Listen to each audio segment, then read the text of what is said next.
আপনি কি জানেন আপনার মুখ বন্ধ রাখার জন্য প্রতিদিন কত টাকা ব্যয় হয়?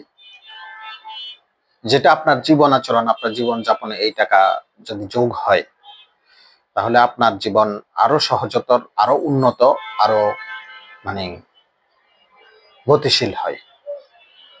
কিন্তু দিন শেষে আপনি একজন নাগরিক হিসেবে আবার আপনি বিদেশের কাছে এই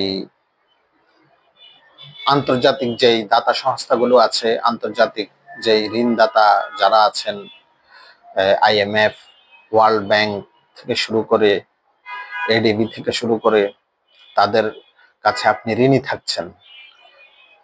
মাথা মাথা পিছু এই ঋণটা আপনার সাথে যোগ হচ্ছে। সুতরাং দেশের যে অফিসগুলো আছে, বিশেষ করে সচিবালয়ে, আপনি একজন নাগরিক হিসেবে যেখানে প্রত্যেক দিন হয়তো দেখা যায় 10 টাকা আপনি এই বাঁচানোর জন্যে আপনি 2-3 কিলোমিটার হেঁটে চলছেন, বা আপনি 10 টাকা বাঁচানোর জন্য এখন একটা জিনিস কেনার প্রয়োজন বোধ করছেন, সেটি কিনছেন না। কিন্তু দিন শেষে আপনাকে দুটো জিনিসের, দুটো ভোগ্যপণ্যের টাকা দিয়ে হচ্ছে একটি কিনতে হচ্ছে। আরেকটি টাকা সেখানে রাষ্ট্রীয় পরিচালনার যে ব্যয়, যে বার্ষিক যেই বাজেট দেয়া হয়, সেই বাজেটে গিয়ে যোগ হচ্ছে। সেখানে আপনার টাকাটা ব্যয় করা হচ্ছে রাষ্ট্রের পরিচালনার কাজে। রাষ্ট্রের কর্মচারীদের বেতন, সেখান থেকে রাষ্ট্রের বিচার বিভাগে যারা আছেন বিচারপতিদের বেতন হয়, রাষ্ট্রীয় আমলা যারা আছেন সচিবালয় থেকে একদম উপজেলা প্রশাসন বা ইউনিয়ন পর্যন্ত তাদের বেতন হয়, শিক্ষকদের বেতন হয়, রাষ্ট্রে যারা এমপি মন্ত্রী আছেন তাদের বেতন হয়, এবং এই রাষ্ট্রের সার্বভৌমত্ব বা নিরাপত্তার দায়িত্বে যারা আছেন, এই সামরিক বাহিনী, সেনাবাহিনী, নৌবাহিনী, বিমান বাহিনী, তাদের বেতন হয়। এবং তারা খুবই একটা উন্নত জীবনযাপন কিন্তু লিড করেন।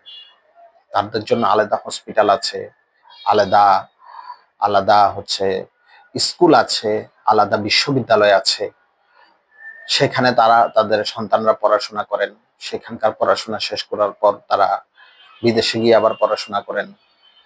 বিদেশ থেকে এসে আবার তারা দেশের শীর্ষ একটি পর্যায়ে গিয়ে কিন্তু দায়িত্ব পালন করেন, বা একটা শীর্ষ পর্যায়ে নেতৃত্ব দেন আমাদেরকে। আবারও আমরা কিন্তু যেখানে আছি সেখানে কিন্তু আমরা পড়ে থাকি।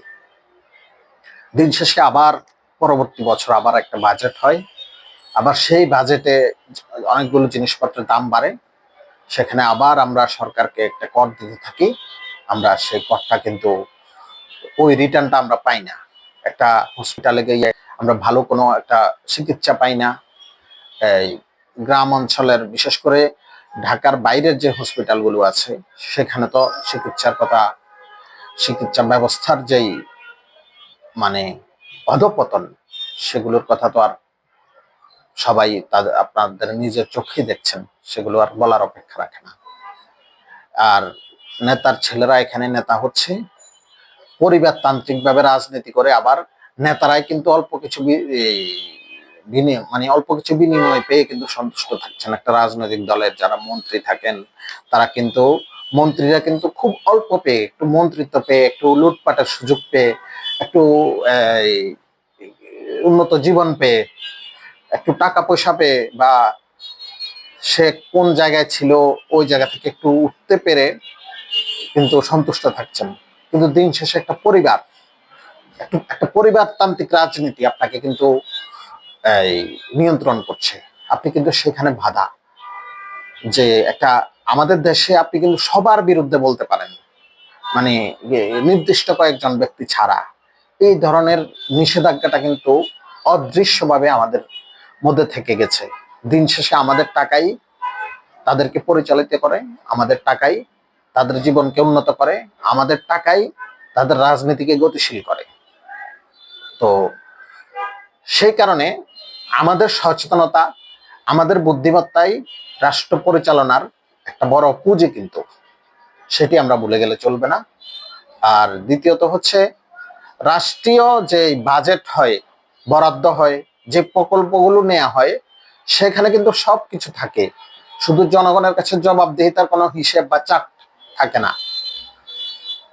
তো আমি মনে করি জনগণের কাছে হিসেবের যে চার্ট, প্রত্যেক পর্যায়ের, একদম উপজেলা থেকে শুরু করে কেন্দ্র পর্যন্ত প্রত্যেক পর্যায়ের অফিসগুলোতে থাকা দরকার, যে এই মাসে অমুক অমুক প্রকল্পে এত বাজেট ছিল, অমুক অমুক প্রকল্পে আমাদের ব্যয় হয়েছে এত, যাতে জনগণ সেটি দেখতে পারে এবং দেখার সাথে সাথে জনগণ সেই ব্যয়ের, সেই প্রকল্পের উপকার এবং সেই প্রকল্পের প্রতিফলনও যদি যেহেতু পায়, সেইটাই হচ্ছে আসলে একটা আদর্শ রাষ্ট্রের একটা স্ট্রাকচার বলে, একটা এই অবকাঠামো, অন্যতম একটা গুরুত্বপূর্ণ অবকাঠামো হিসেবে আসলে বিবেচিত হতে পারে।